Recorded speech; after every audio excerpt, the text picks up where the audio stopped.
तर शेवटच्या कुंडाला जायचं कसं? आम्ही विचारच करत होतो, की बऱ्याच लोकांना असं वाटत होतं, की त्यांची काहीतरी म्हणजे मोठी चूक झाली. हं. अन्सारी कुटुंबियांनी काहीतरी खूप मोठी मस्ती केली. तो दगड ज्याच्यावर एक मुलगा बसलाय, त्याच्या खालून मोठी जागा आहे, त्यातून तो खालून सहज वाहून जाऊ शकतो. तिची अवस्था खूप खराब होती. म्हणजे हं. कमरेतून फ्रॅक्चर होता. लवकर जर सुरक्षा पथक पोहोचलं असतं, तर तिचा जीव वाचला असता का? त्याला सांगितलं होतं आम्ही, की "तू जागा सोडू नको."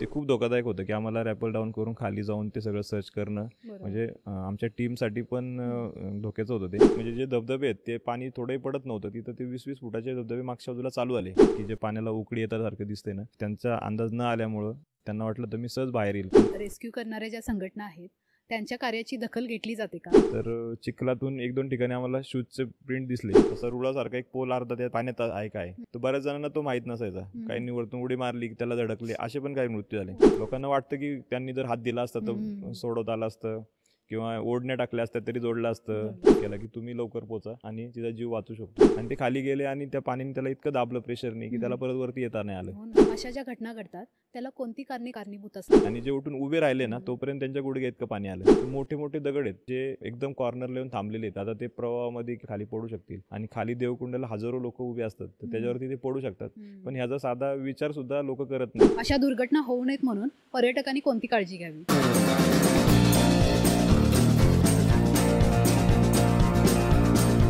सध्याचा चर्चेचा विषय म्हणजे अन्वी कामदारचा मृत्यू, अन्सारी कुटुंबियांचा दुर्दैवी अपघात, प्लस व्हॅलीमधील स्वप्नील धावडेची दुर्घटना. या घटना कशामुळे घडल्या? या घटना घडण्यामागे काय कारणे आहेत? जाणून घेऊया या घटनेची रिअल इन्साईट स्टोरी. तिथे उपस्थित असलेल्या शिवदुर्ग रेस्क्यू टीमच्या सेक्रेटरी श्री सुनील गायकवाड यांच्याकडून. सर, स्वागत आहे तुमचे उहापोह या आमच्या यूट्यूब चॅनलवरती. नमस्कार. सर, सध्याचा ज्वलंत विषय आहे तो म्हणजे पर्यटकांचे पर्यटनादरम्यान होणारे दुर्दैवी मृत्यू. तर एक रेस्क्यू टीमचे सचिव म्हणून तुमच्या रेस्क्यू टीमबद्दल आणि तुमच्या कार्याबद्दल थोडी आम्हाला माहिती द्याल का? शिवदुर्ग मित्र लोणावळा ची स्थापना 1980 साली झाली. पण सुरुवातीला आम्ही रेस्क्यू ऑपरेशन किंवा हे करत नव्हतो. सुरुवातीचे 20-1 वर्ष म्हणजे 2000 सालापर्यंत आम्ही किल्ले भटकंती, हं. किल्ल्यांवरती बाकी साफसफाई किंवा अशी कामं चालायची. म्हणजे माझ्या वडिलांनी स्थापन केली होती आणि तेच चालायचं. पण मी 97 सालानंतर मी शिवदुर्गमध्ये सामील झालो आणि 2001 किंवा 2मध्ये 2 पासून आमचं फुल फ्लेजमध्ये आमचं रेस्क्यू ऑपरेशन चालू झालं, की ह्युमन रेस्क्यू जे विषय आहे, तर हं. त्याचं काम आमचं 2002 पासून चालू झालं. बरं. तर त्यामध्ये आपण माउंटन रेस्क्यू टाईपचे जे अपघात असतात, म्हणजे रोड अपघात सोडून, की रोडवर बाकी लोकांची मदत मिळते. हं. ॲम्ब्युलन्स येते, बाकी लोकं येतात, मदत मिळते. पण जंगलात जर अपघात झाला, तर कोण मदतीला नसतं. हो. बरोबरची जी 4 लोकं असतात, त्यांना त्याचा समजा पाय जरी मुरगळला तरी घेऊन येता येत नाही. हं. किंवा दरीत पडला, पाय मोडला, तर उचलून आणायला लागणार असेल, तर मदत होत नाही. बऱ्याच वेळा मधमाशांचे अटॅक होतात, तर मदत मिळत नाही. किंवा काही वेळेस दरीत पडून मृत्यू होतो, तरी मग ती रिकव्हरी असते, त्याला हं. होत नाही. तर असे जे अपघात असतात, की जे माउंटन रिलेटेड होते किंवा पाण्यातले अपघात असतात, की वॉटरफॉलमध्ये वाहून जाणं किंवा पाण्यात बुडणे, तलावात बुडणे, विहिरीत बुडणे, असे जे अपघात होते, हे सगळे प्रकारचे अपघात आम्ही हं. माउंटन रेस्क्यूमधून हे करून आम्ही त्या अपघाताला मदत किंवा सहकार्य जे काय असेल, ते आम्ही चालू केलं 2002 पासून आणि आता साधारण 22 वर्ष आम्ही काम करतोय. साधारण 350 पेक्षा जास्त नोंदी माझ्याकडे आहेत, की आम्ही अपघातात मदत केलेली आहे किंवा अरे वाह! त्यांच्या बॉडीज रिकव्हरी केलेल्या 350 पेक्षा जास्त आहेत हं. आणि 1200 पेक्षा जास्त लोकांना जीव वाचवले. म्हणजे ग्रुप आलाय 10 लोकांचा, 5 लोकांचा असे असे आमचे 1200 पेक्षा जास्त आकडा असा असेल, की जो त्यांचे जीव वाचवलेले आहेत खूप इतक्या छान. वर्षामध्ये. खूप छान सर. सर, प्लस व्हॅलीमध्ये जी घटना घडली, स्वप्नील धावडे या तरुणाचा मृत्यू झाला. तर त्या घटनेबद्दल तुम्ही आम्हाला अधिक माहिती द्याल का? स्वप्नील धावडेंच्या जे जिम ट्रेनर किंवा इन्स्ट्रक्टर होते, तर ते आता जिम ट्रेनर म्हणून काम करत होते. त्यांनी त्यांच्या जिममधलीच 32 मुलं किंवा त्यांच्या ओळखीची आणि त्यांची स्वतःची मुलगीसुद्धा हं. त्याबरोबर होती, अशी माहिती आम्हाला मिळाली होती, हो. की ते लोकं आलेत आणि अपघात झाला आहे. पण त्याची सुरुवातीची ही अशी होती, की त्यांच्याबरोबरच्या मुलाने सांगितलं, की एकोले व्हॅलीमध्ये अपघात झालेला आहे. हं. एकोले व्हॅलीमधल्या कुंडातून शेवटच्या कुंडातून ते ओव्हरफ्लोमधून वाहून गेलेत. हो. तर एकोले व्हॅली जेव्हा त्यांनी कन्फर्म नाव जेव्हा सांगितलं, हं. त्यानंतर आम्ही एकोले व्हॅलीचाच विचार करायला लागलो. बरोबर. एकोले व्हॅलीचं जे शेवटचं कुंड जे आहे, त्यातून जर वाहून गेला, तर तो कुठे-कुठे वाहून जाईल, त्याचा आम्ही विचार करायला लागलो. हं. आणि आत्ता एकोले व्हॅलीत तसं शेवटच्या कुंडापर्यंत जाणं पण शक्य नसतं. आता बंद असतं ते. म्हणजे त्या ह्याच्यात त्या मार्गात इतकं पाणी असतं, की आपण शेवटच्या कुंडापर्यंत पण जाऊ शकत नाही. हं. तर शेवटच्या कुंडाला जायचं कसं आम्ही विचारच करत होतो की इथपर्यंत कसं जाता येईल, किंवा जर ओव्हरफ्लोनी पलीकडे गेली बॉडी तर खालापूरच्या म्हणजे खाली सुधागड जो किल्ला आहे त्याच्या किल्ल्याच्या पायथ्याशी जी म्हणजे व्हॅली जी येते किंवा पाचशापूर गाव आहे, ठाकूरवाडी गाव आहे, त्या गावातून जी नदी प्रवाह वाहणार आहे त्या प्रवाहामध्ये हा मृतदेह असणार असं आम्ही विचार करत होतो. पण तिथला मी एका पोलीस पाटलांना फोन केला एकोलेला, म्हणजे तेलबाईला एकोले त्यांचा एकच एरिया आहे तो. तर ते बोलले मी पण चौकशी करतो, मी पण बाहेर आहे, मी पण जाऊन बघतो. पण ते प्रत्यक्ष जेव्हा गेले तेव्हा बघितलं की पाण्याचा इतका फोर्स आहे की कुठला ग्रुप किंवा कोण असं तिथं जाऊ शकत नाही. आणि यांनी माहिती सांगितली होती काही ग्रुप खाली थांबला आहे, काही आम्ही वर आलो आहे आणि असं होतं. तर इथे आणि गर्दीसुद्धा नाही, कोणच नव्हतं तिथं. त्यामुळे म्हणजे काहीतरी लोकेशनची तुमची गडबड आलेली आहे असं त्यांनी मला सांगितलं. आणि ह्या ज्या मुलाचा फोन आला होता त्या मुलाचा नंबर आमच्या ग्रुपला आला होता. मी त्याला कंटिन्युअस फोन करत होतो की पण त्याचा फोन नॉट रिचेबल लागत होता की मला समजलं की तो खाली असेल त्यामुळे त्याचा फोन लागत नाही. पण काही वेळाने त्याचा फोन लागला, परत लागला आणि तो माझ्याशी बोलत होता. मी त्याला एकोले व्हॅलीच आहे का विचारलं, तर बोलला एकोले व्हॅलीच आहे. किती वाजता आले काय, तर ते तिथल्या एका फॉरेस्टच्या सोनकांबळे म्हणून साहेब होते. त्यांनी ते ऐकलं. ते म्हणले एकोले व्हॅलीचं काय सांगतोय, म्हणून मग त्यांनी विचारलं कोण आहे समोर. मग त्यांनी रेस्क्यू टीमचं नाव ऐकल्यावर मग माझी त्यांची पर्सनली ओळख असल्यावर त्यांनी माझ्याशी फोन घेऊन बोलले. ते बोलले एकोले व्हॅली नाही आहे ही, प्लस व्हॅलीतच अपघात झालेला आहे. आणि मग आमची सगळी दिशा बदलली. पण तेव्हा तोपर्यंत 4-4:30 वाजले होते. मग आता इथून परत तिथं जाणं संध्याकाळच्या वेळेत आणि शोध घेणं ते शक्य नसल्यामुळं, किंवा जाऊन मग परत अशा ह्याच्यात काय असतं की अपघात झालेला आहे, मृत्यू झालेला आहे हे कन्फर्म माहिती आहे, आणि मग आपण सगळ्या आपल्या टीमला त्या धोक्यात टाकायचं. रात्रीच्या वेळेस जे आपलं डे लाईटमध्ये किंवा दिवसात दिसू शकतं ते रात्री दिसत नाही, आणि मग आपल्याला धोका पत्करायचा. तर त्यापेक्षा रात्री मग सर्च ऑपरेशन्स करत नाही. जे जिवंत असतील त्यांच्यासाठी आपण 24 तास करू शकतो. पण ऑलरेडी असं झालेलं आहे आणि अशी धोकादायक ठिकाणी रात्रीची टीम, मग आम्ही रात्री सर्च नाही केला. आम्ही सांगितलं सकाळी आम्ही लवकर येऊन आम्ही सर्च चालू करतो. आणि मग दुसऱ्या दिवशी आम्ही तिथं गेलो प्लस व्हॅलीमध्ये. तर प्लस व्हॅली हॉटेल जे आहे महेश पवार म्हणून आहेत, ते पोलीस खात्यात सर्व्हिसला आहेत. आणि तिथल्या भागाची त्यांना चांगली माहिती आहे. महेश पवार जे आहेत त्यांनीच बरेचसे धबधबे त्यांनीच म्हणजे एक ओपन केलेत किंवा त्यांची नावं दिलीत त्यांना नेटवर टाकून त्यांचं प्रमोशन केलेलं आहे. तर त्यांना बऱ्यापैकी माहिती होती, ते पण आमच्यावर आले. तर ह्या ज्या ठिकाणी जी कुंडातून एक उडी मारल्याचा व्हिडिओ दिसतोय किंवा सोशल मीडियाला फिरतोय, त्या कुंडातून आम्हीच 2-3 महिन्यापूर्वी पण एक बॉडी रिकव्हरी केली होती. तर आम्हाला त्याची अंदाज होता की ते त्याची खाली काय परिस्थिती आहे. तो दगड ज्याच्यावर एक मुलगा बसला आहे त्याच्या खालून मोठी जागा आहे, त्यातून तो खालून सहज वाहून जाऊ शकतो. ते स्वप्नील धावडेंच्या लक्षात आलं नव्हतं. कमी पाणी असताना ते त्या पाण्यात पोहले होते, थांबले होते, आलेले होते. पण जेव्हा पाण्याचा फ्लो वाढलेला आहे, म्हणजे आम्ही जेव्हा बॉडी काढली त्यावेळेसच 20-25 फूट पाणी खोल अजून होतं खाली. आता त्याच्यावर हे 10 फूट वाढलेलं असेल पाणी. इतकं पाणी वाढल्यानंतर आणि जो फ्लो दिसतोय त्या फ्लोच्या ह्यांना अंदाज आला नाही की जे पाण्याला उकळी येतासारखं दिसतंय ना, त्याच्यात त्यांचा अंदाज न आल्यामुळं त्यांना वाटलं तर मी सहज बाहेर येईल. पण त्यांनी उडी मारल्या ते पाणी त्यांना खाली खेचत राहिलं. वर खाली होत राहिले. आणि त्यांनी एक शेजारी माणूसही उभा केला होता की तो मी तू तिथं पाय लावून थांब, मी आलो की तुला पायाला पकडेल आणि मी बाहेर येईल असं. पण ते पायापर्यंत पण गेले नाही. त्याच्या दगडाच्या अलीकडच्याच होलमधून जे पाणी खाली पडत होतं त्या पाण्यातून ते खाली फ्लोनी खेचून खाली गेले. त्यानंतर खालच्या बाजूला त्यानंतर दुसरं कुंड आहे, ते साधारण त्याच्यापेक्षा 40 फूट खाली आहे. ते पाणी पण तसंच फिरत राहतं एवढं उंचावून पाणी पडल्यामुळं. त्यानंतर 60 फुटाचं कुंड आहे तिसरं, आणि त्यानंतर देवकुंडात ते पाणी पडतं, ते साधारण 200-250 फूट आहे. तर असं तो पहिले 2 दिवस त्या 2 कुंडातच लगेच बॉडी हे फ्लो व्हायला लागत नाही. म्हणजे माणसाची बॉडी 24 तासानंतर जर त्याला थोडी हालचाल झाली तर थोडे गॅसेस निर्माण होतात, आणि असं होऊन ते 24 तास ते 48 तासामध्ये थोडं त्याला हालचाल तयार होते आणि पाण्यावरती उपवायला लागते बॉडी. तर ज्यावेळेस तरंगायला लागेल त्यावेळेस तो फ्लोनी पुढे जाईल. तर दुसऱ्या दिवशी आम्ही सर्च घेतला, तर दुसऱ्या दिवशी पुढचे दोन्ही कुंड आम्ही शोधले, कारण ज्या कुंडातून वाहून गेला त्या कुंडात तर संबंधच नव्हता, काय की व्हिडिओमध्येच दिसत होता. तर पुढचे दोन्ही कुंड आम्ही सर्च केले.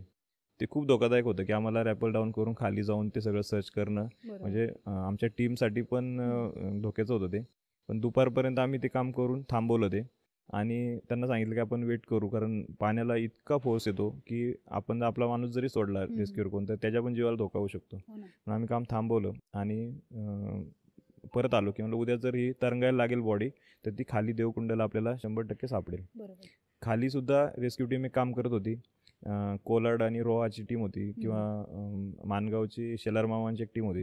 तर त्या टीम खाली ऑलरेडी सर्च करत होत्या, की समजा आपण विचार करतोय की उद्या फ्लोट होऊन ती पडेल, पण समजा त्याच दिवशी ती वाहून गेली असेल आणि देवकुंड सोडून पण पुढे गेली असेल तर भिऱ्याचा डॅम आहे खाली, तर डॅम आणि ते मधलं अंतर जे देवकुंडाचं त्यामधल्या याच्यात असेल का स्ट्रीममध्ये, तर त्यांनी ते पण बऱ्यापैकी शोधलं होतं. ते त्याच्यातही म्हणजे बॉडी सापडलेली नव्हती. तर त्यामुळे एकच ऑप्शन होता की हा वरतून खाली त्यात वरच्यात राहिला असणार आहे आणि फ्लो होईल तेव्हा तो वाढेल तेव्हा तो आता पडणार आहे खाली. तर खाली प्रत्यक्ष लोकांनीच पाहिलं ते पडताना. तिसऱ्या दिवशी ती बॉडी 11च्या आसपास ती बॉडी खाली पडली आणि खाली मग शेलार मामांचीच टीम होती, त्यांनी टीमनी आणि रोयाच्या टीमनी ती बॉडी रिकव्हरी करून पोलिसांच्या ताब्यात दिली त्या दिवशी. सर, दुसरी घटना म्हणजे बुशी डॅमची, ज्यामध्ये अन्सारी कुटुंबियातील 5 सदस्य पाण्यातून वाहून गेले. तर एक रेस्क्यू एक्सपर्ट म्हणून तुम्ही ह्या घटनेबद्दल काय विश्लेषण द्याल? बऱ्याच लोकांना असं वाटत होतं की त्यांची काहीतरी म्हणजे मोठी चूक झाली, की अन्सारी कुटुंबियांनी काहीतरी खूप मोठी मस्ती केली किंवा चुकीच्या ठिकाणी बसले किंवा प्रवाह इतका वाढत होता कळत असताना का नाही बाहेर पडले, किंवा या ठिकाणी इतके अपघात झालेत, लोकांना इतकी माहिती आहे तरी पण का त्यांनी असं सावधगिरी नाही बाळगली. तर मी साधारण तुम्हाला सांगितलं 20-22 वर्ष आम्ही काम करतोय. तर बुशी डॅमचे जे अपघात झाले होते ते पूर्वी अपघात व्हायचे ते प्रत्यक्ष डॅममध्ये व्हायचे, की डॅमला कुठलंही संरक्षण येत नव्हतं, की भिंतीवरून चालायलाही परवानगी होती. तर भिंतीवरून लोक पाण्यात उड्या मारायची, पोहायची आणि पोहता पोहता बुडायची. मग हा सगळा डॅम आणि परिसर हा म्हणजे सेंट्रल रेल्वेच्या मालकीचा आहे. तर त्यांनी त्याच्यावर बंदी आणली की ह्या भिंतीवरून चालायचंच नाही, म्हणजे उड्या मारायचा प्रश्नच नाही. आणि जिथं जी जाळी लावलेली आहेत की जिथून स्टेप्स आहेत आपल्या किंवा पायऱ्या आहेत, त्याला पायऱ्यावरतून पाणी ओव्हरफ्लो होतं. तर त्या भागात लोक जायची आणि असं चालू आलं. तर त्या भिंतीपर्यंत बंद केल्यानंतर लोकांनी काय केलं, हा जो ओव्हरफ्लो होतो त्या ह्याच्यावरती लोखंडी जाळी होती त्याच्यावरती उभे राहायचे आणि त्याच्यावरतून उड्या मारायचे. असे अपघात चालू झाले. त्या बुशी डॅमच्या इथं एक ठिकाणी आपला लाईटचा पोल असतो तसा किंवा रूळ असतो तसा रुळासारखा एक पोल अर्धा त्यात पाण्यात आहे काय, तर बऱ्याच जणांना तो माहीत नसायचा. काहींनी वरतून उडी मारली, त्याला धडकले, असे पण काही मृत्यू झाले. तर ह्या काही चालू आल्या. मग प्रशासनाने काय केलं की त्याच्यावरती म्हणजे जिथून फ्लो होतोय, ओव्हरफ्लो होतोय तेवढा भाग पण कव्हर केला. त्याला वरती जाळी लावली, त्याच्यावरतून जसं तार कंपाऊंड तसं वरतून केलं की त्याच्यावरतून जायलाच नाही पाहिजे. मग ते अपघात कमी झाले. लोकांनी काय चालू केलं की त्याच्यानंतर त्या पायऱ्यांच्या बाजूने एक रस्ता मागच्या बाजूला जातो आणि मागच्या बाजूला 2 वॉटरफॉल्स आहेत. तर त्या बाजूला अपघात व्हायला चालू झाले. म्हणजे ते मागच्या बाजूला जायला जे पाणी भोशी डॅममध्ये पडतं मागच्या वॉटरफॉलचं, तिथून एक थोडासा एक क्रॉस करायला पाण्याचा छोटा ओढा आहे, एकदम छोटा, म्हणजे गुडघ्या इतकं पण पाणी नाही. तर त्या ओढ्यातून काही वेळा काही अपघात असे आले की 2 मुलं त्यातून घसरली आणि पाण्यातून बुडाली, असे पण झाले अपघात. मग त्यांनी ते बाजू पण बंद केली, म्हणजे असे अपघात होत होत गेले. आता हा जो अपघात झालाय तो एकदम विरुद्ध दिशेला झाला, की बुशी डॅमकडून उजवीकडं तुम्ही जर आत गेले तर उजवीकडं बोर्ड लावलेला आहे, उजवीकडे बुशी डॅम आहे आणि समोर गेस्ट हाऊस आहे रेल्वेचं. त्या बाजूला जायला कोणाला परवानगी नाही आहे, कोणी जाऊ शकत नाही, पर्यटकांना तर अजिबात नाही. पण आता सगळ्या ह्या बाजूला बंदोबस्त आहे, ह्या बाजूला पॉईंट आहे, सगळं ह्या बाजूला आहे. पण ही लोक जी ती डाव्या बाजूने गेस्ट हाऊसकडून मागे साधारण 1.5 किलोमीटर आतमध्ये चालत गेले. पाणी एकदम सुका खडक होता, त्या ठिकाणी जाऊन बसली. ही साधारण 18 ते 20 लोक काहीतरी एकाच फॅमिलीतली होती, कुठेतरी लग्नाला किंवा काहीतरी समारंभासाठी आलेली होती. आणि त्यांच्यातली 9 लोक आहेत ही खडकावर बसली, बाकी पण आजूबाजूलाच होती त्यांच्या. आणि त्यांचं काहीतरी खाणं पिणं असं चाललेलं होतं की जसं फिरायला आलं. सगळी चांगली फॅमिलीतली, चांगली, की कोण मस्ती करत नव्हतं, कोणी काय नव्हतं. आणि पाऊस थोडा रिमझिम पडत होता, की असं वाटतही नव्हतं की एवढं पाणी स्ट्रीम वाढेल त्याची किंवा एकदम प्रवाह इतका वाढेल असं काही वाटत नव्हतं. पण त्यांना लक्षातही आलं नाही ते. पण जो डॅममध्ये जे पाणी वाढतं किंवा डॅममध्ये पाणी जमा होतं त्यासाठी मोठ्या बाकीच्या एरियामध्ये जो पाऊस पडत असतो तर तो स्लोपनी पाणी वाहत असतं. तर जिथे म्हणजे जे धबधबे आहेत ते पाणी थोडंही पडत नव्हतं, तिथं ते 20-20 फुटाचे धबधबे मागच्या बाजूला चालू आले. यांना ते लक्षात आलं नाही किंवा कुणाच्याच लक्षात येत नाही. म्हणजे एखाद्या लोणावळ्यातल्या राहणाऱ्या स्थानिक माणसाला जरी विचारलं की तो असं, तर त्याला कळणार नाही की असं कसं पाणी वाढू शकतं. हे डायरेक्टली म्हणजे एकदम सुक्या दगडावरती 2 फूट पाणी कसं वाढू शकतं. तो सुरुवातीला तर पाण्याचा प्रवाह काहीच नव्हता, सुक्का होता दगड, तो एकदम सुक्का. दुसऱ्या दिवशी परत लोकांनी त्याच्यावरती फोटो काढले त्याच दगडावरती सगळं, आणि पाणी थोडं तेवढं त्यांच्या बाजूने जायला लागलं. थोडा उंचवटा दगड होता आणि बाजून जायला लागलं तरी त्यांच्या लक्षात आलं नाही. आणि जे उठून उभे राहिले ना तोपर्यंत त्यांच्या गुडघ्या इतकं पाणी आलं आणि मग त्यांना ते क्रॉस करणं अवघड झालं. आणि पाण्याला म्हणजे त्याचं इतकं भयानक होतं स्वरूप, ती आजूबाजूच्या लोकांना शेजारी असून पण त्यांना वाचवता आलं नाही. की लोकांना वाटतं की त्यांनी जर हात दिला असता तर सोडवता आलं असतं किंवा ओढण्या टाकल्या असत्या तरी जोडलं असतं. जोडलं असतं. त्यांनी खूप प्रयत्न केले. वेल पण ते इतकं भयानक दिसत होतं, चित्रच दिसत होतं हम्म. की त्याला कोणी हिंमत करू शकत नव्हतं. म्हणजे तिथे रोप जरी असता आणि ते म्हणलं हो. असतं ना आपण त्यांना काढू, हम्म. तरी ते वाहूनच गेले वाहून असते गेलेच असते. आणि ते तसं झालं. म्हणजे ते अपघात होता. त्याच्यात त्यांची म्हणजे चूक नव्हती काय की किंवा काही मस्ती केलेली नव्हती किंवा कुठलं व्यसन करून लोक पाण्यात उतर असं काही केलेलं असा पण नव्हतं प्रकार नव्हता. की दुर्दैवी होतं ते. पण त्या परिवाराची चूक नव्हती अशी. आणि डॅम जेव्हापासून बांधला 1860ला डॅमचं बांधकाम पूर्ण झालं, डॅम बांधला तेव्हापासूनची त्या ठिकाणी झालेली पहिली घटना होती ती की अजूनपर्यंत म्हणजे असं काळजी घ्या किंवा असं करा किंवा प्रशासनाने तिथं रेलिंग करायला पाहिजे होती किंवा अजून काय करायला पाहिजे होती, माणसं नेमायला पाहिजे होती, तर असं घटनाच घडलेली नव्हती. त्यामुळे असं काय तिथं काळजी घेण्याचं काही कारणच नव्हतं की सह्याद्रीमध्ये जाऊन इथं एक पाणी वाहत तिथे मी रेलिंग करून ठेवा, असं तर कुठे आपल्याकडे हे नाहीये. पहिलीच घडणारी पहिलीच घटना असल्यामुळे होती म्हणजे लोकांना पण त्याबद्दल 1860 काही नंतरची कल्पना पहिलीच नव्हती. घटना होती. म्हणजे प्रशासनालाही कल्पना नाही किंवा हो. लोकांनाही कल्पना नव्हती बरोबर. की इथं असं काहीतरी होऊ शकतं. हम्म. आणि त्यामुळे त्या घटनेकडे इतकं बघितलं नाही. आणि मी तुम्हाला बाकी जो क्रम सांगितला की जसे अपघात होत गेले तसे तसे प्रशासनाने आता म्हणजे 0 अपघात होते आमचे. म्हणजे आम्ही लोणात काम करतो ना, तर लायन्स पॉईंटला लोक पडायची, सुरुवातीला गाड्या पडायच्या, मग त्याला खड्डे खणून गाड्या बंद केलं, मग रेलिंग केली पाईपची, मग थोडं बंद झालं, तरी पाईपवरतून लोक जायचे, मग जाळी लावली, असं करून ते 0 झाले. म्हणजे आता अपघात वर्षातून एकही होत नाही. भुशी डॅमचे पण अपघात 0 होते, म्हणजे अपघातच व्हायचा नाही. पण समजा पोलीस बंदोबस्त पण असतो तिथं, 4 पोलीस असतात ह्या ज्या 4 महिन्याच्या सीझनमध्ये, 4 लाईफगार्ड असतात, हे सगळं असतात. पण ते किती दिवस ठेवू शकतात? समजा भुशी डॅमला पाणीच नाही सुकलेलं, पण 2-4 पोलीस ठेवतील, 4 असं परिस्थिती नसते तिथं. जेव्हा बंदोबस्त निघतो तेव्हा एखादा माणूस बुडायचा वर्षात. म्हणजे अशा घटना झाल्यात. म्हणजे तसं प्रशासनाची पण या घटनेच्या आहेत किंवा काही चूक आहे असं मला वाटत नाही. मग तुम्हाला अन्सारी कुटुंबियांबद्दल कधी कळवण्यात आले किंवा रेस्क्यूसाठी कधी बोलवण्यात आले? ॲक्च्युली माझा नंबर जो असतो तोच हेल्पलाईनला असतो. त्यामुळं मी त्या दिवशी तामिनी घाटात होतो, तर माझा नंबर लागत नव्हता. मग पोलिसांनी बरेच बाकीच्या पण मेंबर्सकडून इकडून तिकडून निरोप दिला. त्यामुळे साधारण 1:27 आम्हाला कॉल पडला की भुशी डॅमला काहीतरी झालेली घटना आणि तुम्ही पोचा म्हणून. आम्ही 10 लोक तामिनी घाटात ऑलरेडी काम करत होतो. मग बाकी जी लोक होती, टीम होती, तर त्यांनी सगळी जुळवाजुळव केली, साहित्य घेऊन स्पॉटवर पोहोचून मग शोधकार्य चालू झालं. तोपर्यंत जे 9 लोक त्या खडकावर होते त्यापैकी 4 लोक बाहेर आलेली होती. 3 लोक तर चांगल्या अवस्थेत बाहेर आली. एक मुलगी होती, थोडी तिचं अनकॉन्शियस होती ती, पण तिला CPR वगैरे देऊन एक स्थानिक तिथे डॉक्टर पण होते फिरायला आलेले तळेगावचे, तर त्यांनी तिला वाचवली आणि अशी 4 माणसं वाचली. पण 4 माणसं कशी बाहेर पडली? तो जो फ्लो होता ना, तो सुरुवातीचं त्याचं पाण्याचं म्हणजे खूप असं एकदम खड्डा नाही येतो की सुरुवातीला काही एरियामध्ये 5 फूट 6 फूटच पाणी आहे, कमी पाणी आहे, आणि नंतर पाणी ते प्रवाहात जाताना म्हणजे भुशी डॅमचं शेवटचं मागचं टोक आहे, ते बॅकवॉटर आहे, तर नंतर ते खोल आहे थोडं. तर यांना काहींना पडल्या जे दगडाचे किंवा ह्याचे मार लागले त्या अनकोर्स ती ही बुडालीत, किंवा काहींना काहीच नाही झालं की ते इकडं तिकडं होऊन परत सावरले, उभे राहिले आणि बाजूला आले. असे 4 लोक बाजूला आले आणि 5 लोक बुडाले त्यातून. त्यात लहान लहान मुलं होते, 4 वर्षाचे, 7 वर्षाचे, 9 वर्षाचे, की त्यांना म्हणजे थोडासा भटका लागला तरी ते हे होईल असं परिस्थिती होती. बरोबर. आणि आता परवाच घडलेली घटना म्हणजे सोशल मीडिया इन्फ्लुएन्सर अन्वी कामदार हिची, जिचा 300 फूट दरीत कोसळून दुर्दैवी मृत्यू झाला. तर या घटनेबद्दल आम्हाला थोडी माहिती सांगाल का? याचा कॉल आम्हाला आला होता की अशी अशी घटना झालेली आहे, आणि टेक्निकल काम असल्यामुळं आमची टीम टेक्निकल रेस्क्यू किंवा रिकव्हरी ऑपरेशन करते, त्यामुळे तो कॉल आला. पण जिवंत आहे असं सांगितल्यानंतर मी जवळची आणि लवकरात लवकर पोहोचेल अशी स्थानिक टीम, त्यांना जास्त हे करायचा प्रयत्न केला की तुम्ही लवकर पोचा आणि तिचा जीव वाचू शकतो.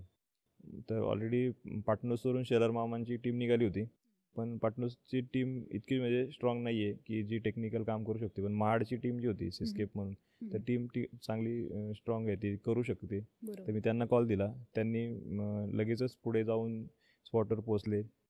रोयाची टीमसुद्धा पोचलेली होती जागेवर.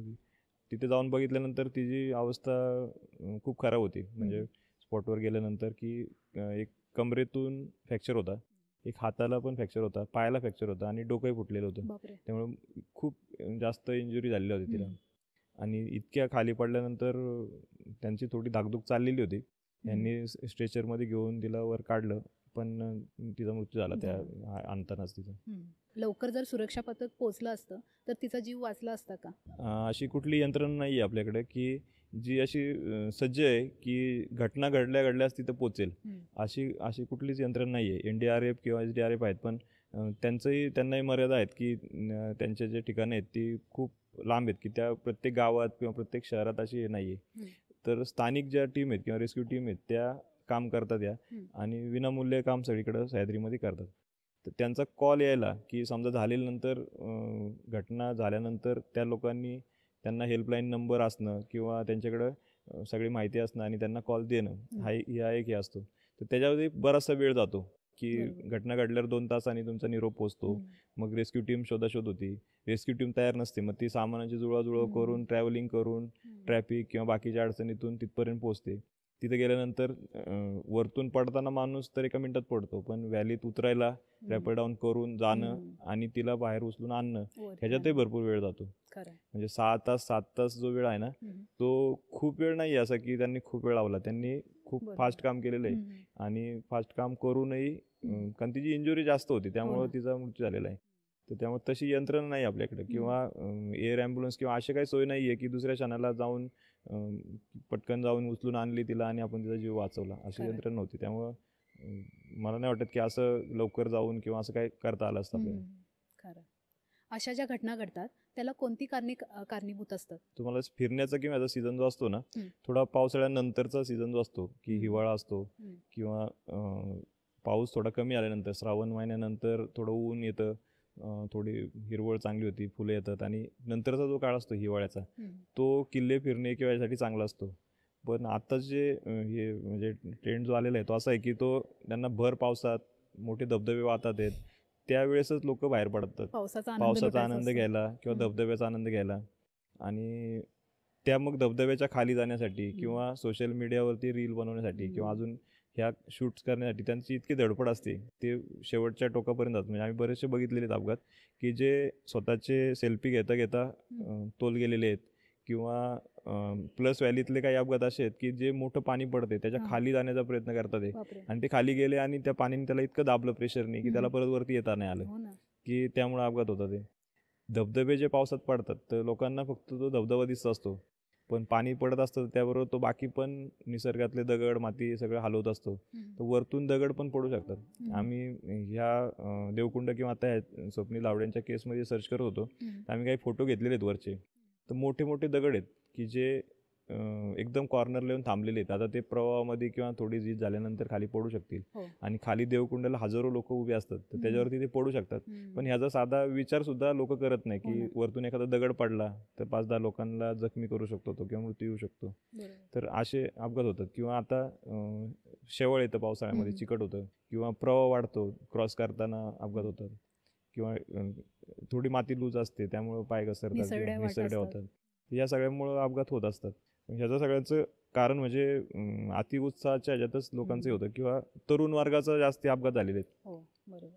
जी लोक थोडी मॅच्युअर्ड आहेत किंवा थोडी ती लोक थोडा विचार करून किंवा घाबरून जात नाहीत पुढं किती वाजतात आहे त्यांचा अपघात होत नाही. म्हणजे आपण सगळ्या इतक्या वर्षातला आम्ही जर हे केला तर 18 ते 25, 26, 30 अशा वयोगटातल्या लोकांचे खूप अपघात झालेले आहेत. महिलांचे अपघात कमी आहेत की त्या डेअरिंग त्यांनी केलेली नसेल किंवा करत नाही आहेत किंवा त्यांचे नाही आहेत किंवा 50च्या पुढच्या लोकांचे अपघात कमी आहेत आणि तरुण वर्गाचे अपघात जास्त आहेत किंवा नशेच्या ज्यात अपघात झालेले आहेत की काहीतरी दारू पिऊन धिंगाणा करताना किंवा मी क्रॉस करतो पाणी 2 वेळा करतो 2 वेळा केलं तर मी अजून 4 वेळा करून दाखवतो आणि अपघात झालेले आहेत. अशा मला कारण अशी वाटतात. बरोबर. रेस्क्यू टीम मेंबर्सचे जे मेंबर्स असतात त्यांना कोणत्या प्रकारचं ट्रेनिंग दिलं जातं? जे माउंटेन रेस्क्यू टाईपमध्ये आपण बघतो की आपल्याला अपघात झाल्यानंतर बऱ्याच वेळा दऱ्यांमध्ये उतरायला लागतं. तर दऱ्यांमध्ये उतरायचं किंवा मग त्यासाठी रॅपलिंग किंवा हे जे प्रकार असतात ते मरिंग किंवा क्लाइम्बिंग करायचं मुख्य आम्ही करतो. आता आपण जिथं बसलेलो आहे हे आमचं ट्रेनिंगचंच हे आहे. तर इथं आर्टिफिशियल वॉल आहेत त्या इथं क्लाइम्बिंग मुलांना शिकवलं जातं. रोज 6 ते 9 या वेळेमध्ये विनामूल्य लोणावळ्यातलं नाही महाराष्ट्रातलं कुणी जरी आलं तरी आम्ही त्यांना विनामूल्य इथं म्हणजे प्रॅक्टिस करायची तर करू शकतात, शिकायचं तर शिकू शकतात. आम्ही रेस्क्यू करतो पण आम्हाला प्रत्येक ठिकाणी जाणं शक्य नसतं. आता इथून आम्ही कोल्हापूरला जाऊन काही रिकव्हरी केले आहेत आंबोली घाटामध्ये कोल्हापूरच्या पुढे 100 किलोमीटर. तर आम्ही एकदा जाऊ शकतो 450 किलोमीटर क्रॉस करायचा रिकव्हरी करायची परत यायचं. तर यामध्ये खूप वेळ जातो. तर अशा वेळेस आम्ही तिथल्या जिल्हाधिकारी कार्यालयाशी संपर्क करून तिथल्या लोकांना ट्रेनिंग केलं आणि त्या लोकांना शिकवलं की तुम्ही ह्या ठिकाणी अपघात झाला तर हे कसं करायचं, रिकव्हरी कशी करायची, मदत कशी करायची. जिल्हाधिकारी कार्यालयाने त्यांना काही साहित्यही दिलं. तर मग असे ट्रेनिंगसुद्धा आम्ही मोफत करतो. अच्छा. असे सिंधुदुर्गमध्ये केलेत आम्ही, रायगडमध्ये केलेत, म्हणजे आता देवकुंडच्या तिथे अपघात झाला त्या ठिकाणी केलेत. तिथं पाणी क्रॉस करायला लागतं 2-3 ठिकाणी. तर तिथं पाणी क्रॉस कसं करायचं ते त्या तिथल्या गाईड जे असतात त्यांना सांगितलंय, शिकवलंय. आता माऊलीला एक ट्रेनिंग केलं, औरंगाबादला ट्रेनिंग केलं, नाशिकला ट्रेनिंग केलंय, रायगडमध्ये केले किंवा बऱ्याच ठिकाणी जिथं तिथं अशी टीम इच्छुक असेल की आम्हाला काम करायचंय आणि आम्हाला शिकायचंय, तर आम्ही त्यांना जाऊन प्रत्यक्ष प्रॅक्टिकली ट्रेनिंग करतो. बाकी थेअरी पार्ट पण असतो तोही सांगतो, प्रॅक्टिकल असं तेही करतो. असं 1 दिवस 2 दिवसाचं आपण ट्रेनिंग करतो. मग सर एखाद्याला जर शिकायची इच्छा असेल तर त्यांनी तुमच्याशी कसा संपर्क साधावा? डायरेक्टली माझा नंबर आहे 9822500884. बरं. याच्यावर संपर्क केला तर आम्ही त्यांना शिकू शकतो. पण त्यांना जर लोण्यात येऊन जर करायचं असेल तर इथं आमचं रोजच चालू असतं. इथं आम्ही शिकू शकतो. इथं आमचे सदस्य आहेत, जे एक्सपर्ट आहेत, ते शिकवतात क्लाइम्बिंग किंवा बाकी गोष्टी. आणि जर त्यांच्या एरियातही करायचं असेल तरी त्यांनी त्यांचं वेळ जर ठरवून जर सांगितलं तर आम्ही टाइम ॲडजस्ट करून जाऊन तिथे ट्रेनिंग करू म्हणजे तुम्ही शकतो. स्वतः तिकडे जाऊन हो, शिकू आम्ही शकता? जाऊन स्वतः बऱ्याच ठिकाणी आम्ही स्वतः जाऊनच करतो. आता जे औरंगाबाद सांगितलं तुम्हाला किंवा आंबोलीत सांगितलं किंवा माहुली सांगितलं, तर आम्ही तिथे जाऊन ट्रेनिंग केलेले आहेत. तिथल्या टीमला जाऊन ट्रेनिंग दिलेलं आहे. प्रतापगडला केलेलं आहे ट्रेनिंग, की ज्या ज्या भागात अपघात होतात त्या भागातले लोक ट्रेन असेल तर मदतीला आपण जाऊ शकतो. पण सुरुवातीचं जे असतं ते स्थानिक लोकांवरती खूप मोठी त्याचं हे असतं. समजा विसापूर किल्ल्यावर एक माणूस अडकलाय तर त्याला जाऊन धीर देणं खूप जरुरी असतं, की तोपर्यंत नाही तर तो हालचाल करेल, काहीतरी करेल. आम्ही टीम पोहोचेपर्यंत तो काही ना काही हालचाल करतो किंवा त्याच्या प्रयत्नाने तो वाचवू शकतो लवकर. बरोबर. सर रेस्क्यू ऑपरेशन दरम्यान तुम्हाला कोणते अडथळे येतात? अडथळे असं हे नाही, पण साहित्याचंच हे असतं की साहित्य आपल्याला शासनाकडून किंवा असं उपलब्ध होत नाही. बाकी जाताना आता समजा आमच्या भुशी डॅम किंवा ह्या भागात किंवा ट्रॅफिकचाही असतो की पर्यटन सगळं वाढलेलं आहे, की तुम्ही भुशी डॅमला आता भुशी डॅमचा परवाचा अपघात झाला तर टीमला पोहोचणार कशी टीम? तुम्ही प्रायव्हेट व्हेकलनी जाऊ शकत नाही. तर आम्ही काही दुसऱ्या एका ॲम्ब्युलन्समध्ये सगळी टीम भरून ॲम्ब्युलन्सनी तिथपर्यंत पोहोचवली. ॲम्ब्युलन्सनी म्हणजे मग लवकर गेली. किंवा तिथं आल्यानंतर स्थानिक याचं की आय कार्ड किंवा असे आता होत नाही आम्हाला की इतक्या वर्ष काम करतोय तुम्ही. पण नवीन लोकांना अडचणी येतात की आता मोठ्या दुर्घटना असतात. आता इरशाळगडची आली किंवा माळींची आली की तिथं असं असतं की NDRF किंवा मोठे हे काम करत असतात.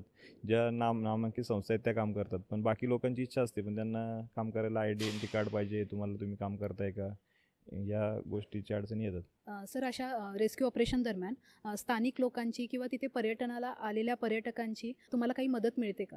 हो, स्थानिक लोकांची प्रत्येक ठिकाणी मदत मिळते. उलट आपण जिथे तिथे काम करतो किंवा किल्ले किंवा आहेत, तर तिथे स्थानिक लोकांशी तुमचा चांगला संपर्क पाहिजे. तुम्हाला ते चांगले ओळखत असतील तर ते तुम्हाला जास्त मदतीला येतात. किंवा इथून आता आम्ही राजमाची आहे, इथून 16 किलोमीटर आहे. आम्ही 16 किलोमीटर पोहोचेपर्यंत आमचा एक जर फोन गेला तर ते फोनवर सगळं ॲक्टिवेट व्हायला लागतं. सगळी टीम जमा होते, मदत कार्य चालू होतं आणि शोधाशोध चालू होते. एखादा माणूस जिवंत असेल तर त्याला शोधाशोध चालू होते. किंवा बाहेर होत आता एकोले व्हॅलीमध्ये अपघात झाला तर आमच्याकडं 10 लोकांची टीम होती. पण खालून समजा त्याला बॉडी आम्हाला उचलून आणायची तर आम्हाला खूप मोठी टीमची गरज होती. तर 2 ग्रुप आम्हाला बाहेर भेटले, की आम्ही त्यांना विचारलं की नेमका अपघात खूप झालेला आहे, माहिती आहे काय?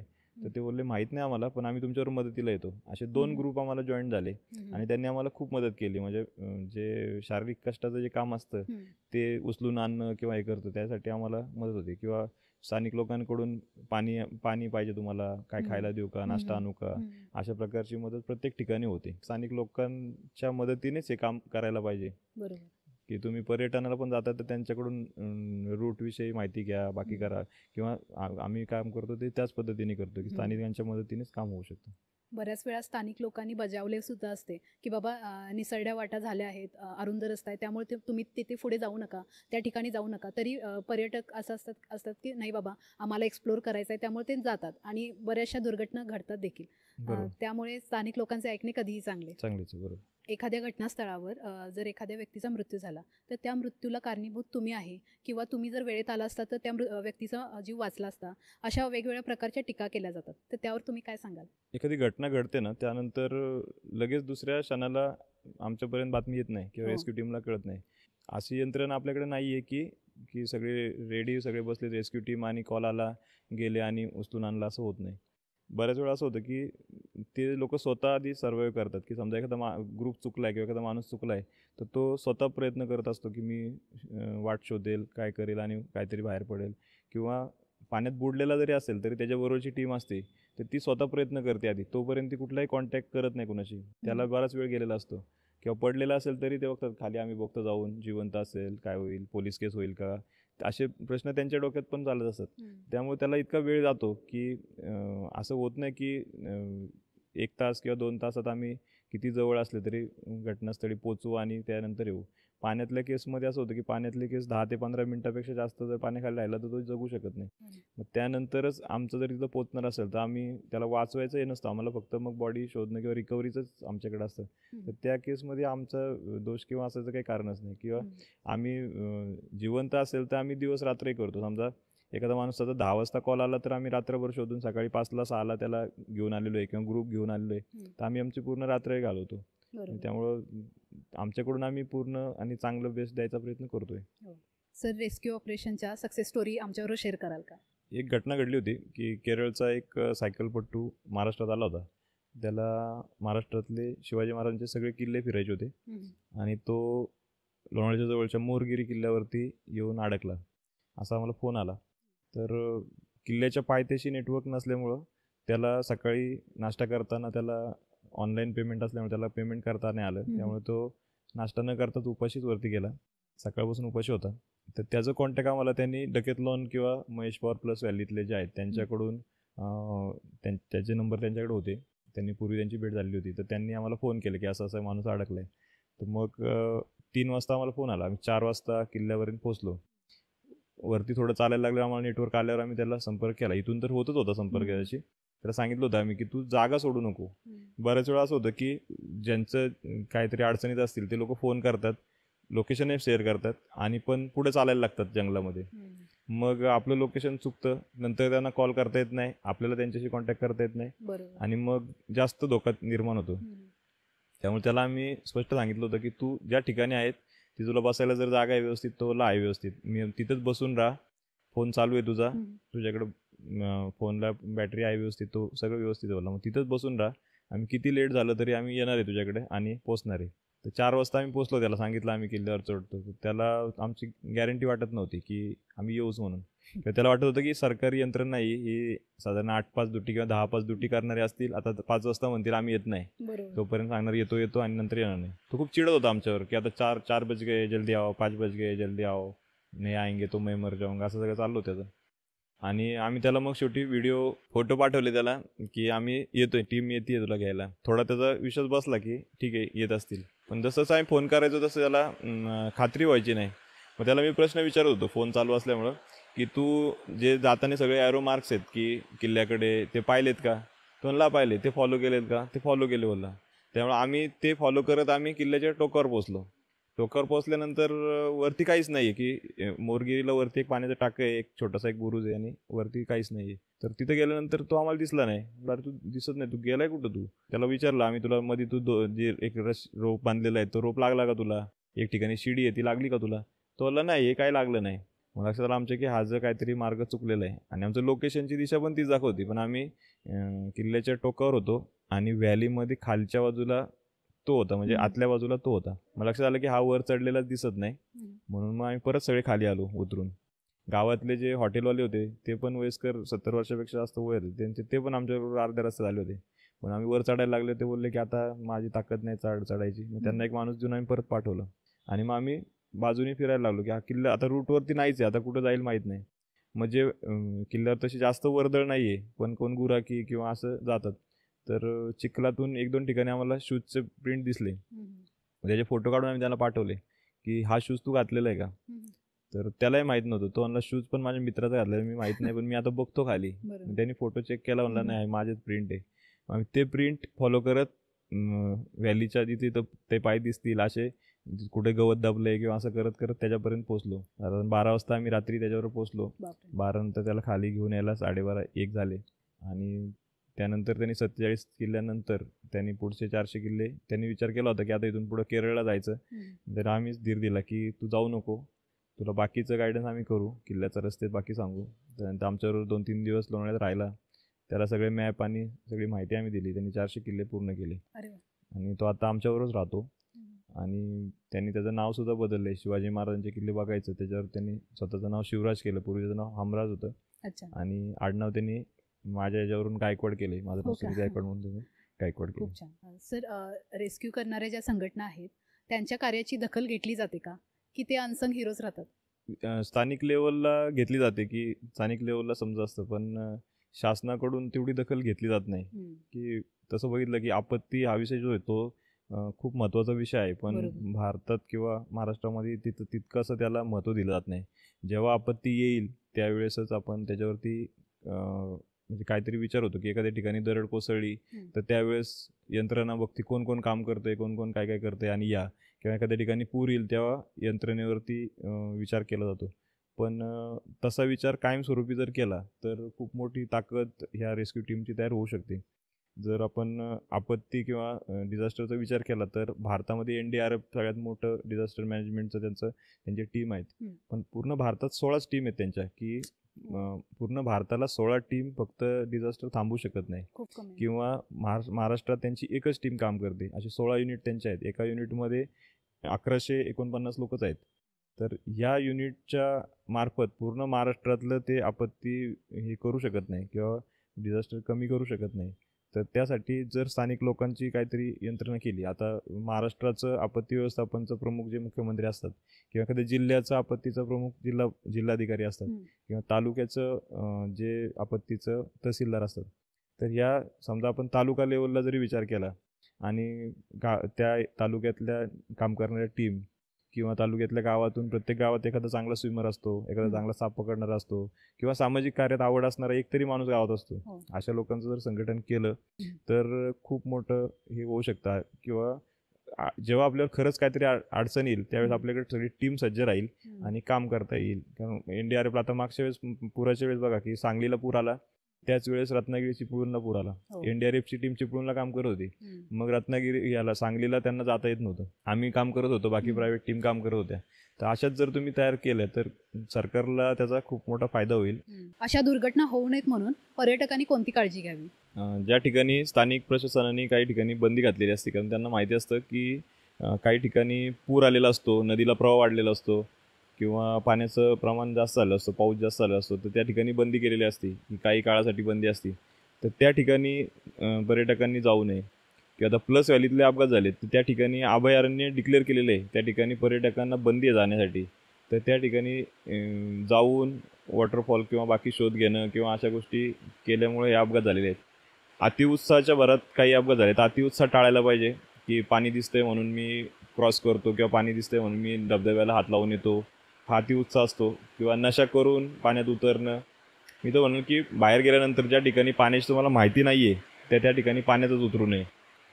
आम्ही इतके वर्ष ट्रेक करतो पण कधीच बाहेर गेल्यानंतर कुठल्याच पाण्यात उतरत नाही. म्हणजे गुडघाभर जरी पाणी असेल तरी पाण्यात उतरू नये, पाण्यात जाऊ नये. त्यामुळं काय असतं की काही ठिकाणी भोवरे असतात, काही ठिकाणी खोल असतं, माहिती पडत नाही आणि अपघात होतात.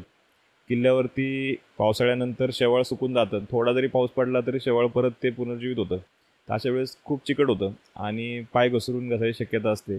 तर असे काही ठिकाणं असतील की एकदम टोकं असतील किंवा कडे असतील, तर अशा ठिकाणी जाऊ नये किंवा जाऊन तिथं फोटो काढणं, सेल्फी घेणं ते सुरक्षित जर जागेत केलं तर जास्त चांगलं होईल. म्हणजे अशामुळे अपघाताला थोडासा आळा बसेल असं मला वाटतं. पडद्यावरच्या कलाकारांचे, सेलिब्रिटींचे तर कौतुक होते, पण पडद्यामागचे जे कलाकार आहेत, जसे की रेस्क्यू टीम आहे, त्यांचे खरंच कौतुक केले पाहिजे. कारण संकटाच्या वेळी रात्री अपरात्री तहान-भूक विसरून तुम्ही तुमच्या कार्याला तत्पर असता. तर सर, तुमचे खरंच मनापासून धन्यवाद. तुम्ही इतकी छान सेवा देता आणि सर, थँक्यू सो मच. धन्यवाद. इतकी छान मुलाखत दिल्याबद्दल. धन्यवाद. धन्यवाद.